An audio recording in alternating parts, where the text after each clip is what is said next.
let's invite questions for Tony after I've had a word to say, and then we'll, in medias res, we'll ask John Gardner to say what he thinks. Seldom agreeing about anything. That's the tradition from the 1930s, and it could be the motto of the Jurisprudence discussion group, I suppose.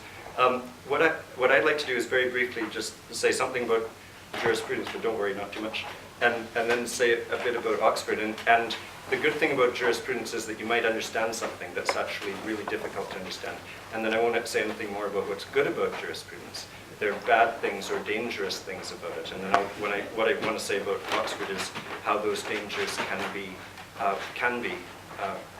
They won't necessarily be if we're not serious, but how they can be dealt with. And the dangers are, well, first of all, for those of us who are lawyers trying to do philosophy, we might do it really poorly. I have a friend from Spain who says that legal philosophy is philosophy like military music is music. So that's one danger.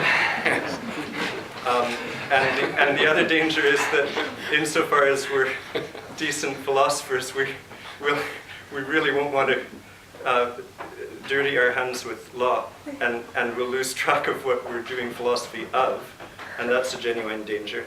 And then allied with both of these dangers is the danger that we'll just chase our tails in circles, or chase each other in circles, doing the study of each other or study of jurisprudence. And how do we deal with these dangers? Well, the first one, it's just hard work, right? For people trained in law to come to problems that they find they need to deal with just at a more basic level than they have time to in legal practice. And I came to this out of legal practice, and I was interested in problems that I just had no time to deal with in practice. Didn't need to some extent, but they're real problems. And then if you're going to do serious basic work on understanding what's at stake, it's just really hard, and there's no solution to the challenge for a lawyer in dealing with philosophical work except hard work. As for not losing track of what we're doing philosophy of, well, I think that's a matter of seriousness and commitment and self-discipline, because it's worth trying to understand something about law. There are lots of other things that are worth trying to understand too. There's all sorts of kinds of philosophy that it might be worth going and doing instead of philosophy of law. But if you want to do jurisprudence, then you'd better work at saying something about the law. And then you need to know what it is that you're trying to say something about. And that's connected to this other final danger of jurisprudence, just being people chasing their own tails or chasing each other. And how do we deal with that? Well, one way of dealing with it is, let's not have too many sessions of the Jurisprudence discussion group about jurisprudence in Oxford, right? Because I think this is great, and I'm so glad we're doing this, and I've been looking forward to it. But the subject of jurisprudence is not jurisprudence. Because it's philosophy, of course, this is a general problem for philosophy, because it can be its own subject. It really can be philosophy. That's what you're up against if you do philosophy. You're dealing with a subject that can be its own subject. Okay? And then for anybody doing philosophy, it's a challenge not to get sucked into a vortex of pointless self-reference. So that's one thing. Let's not spend too much time talking about jurisprudence, but maybe every 10 years. That's good. That's one potential solution. But for the rest, it's just to use the basic methodological maxim of jurisprudence without it becoming an end in itself. The basic methodological maxim of jurisprudence, by the way, I've just made it up. And by the way, and for those of you who are new to jurisprudence, methodology. You could spend your whole time doing methodology, and that's part of this same danger of the self-referential vortex, that methodology, absolutely crucial, really serious problem, genuine philosophical problem that deserves attention, but got to be a methodology for a purpose, or why even be concerned with it? Right? There's the part of this same danger. So what's the basic methodological maxim of jurisprudence? Find somebody saying something crazy and try and explain why you disagree with it. And it won't take you long if you start reading law, and it won't take you long if you start reading legal philosophy to find somebody saying something that's fundamentally misguided. And if you're new at this, I guarantee it won't take long. And then what you do is you try to explain why you disagree with it. And if you do bad jurisprudence, and I'm thinking back to when I came here as a DPhil student, and you find somebody saying something crazy, and you say why it's crazy, and that's it.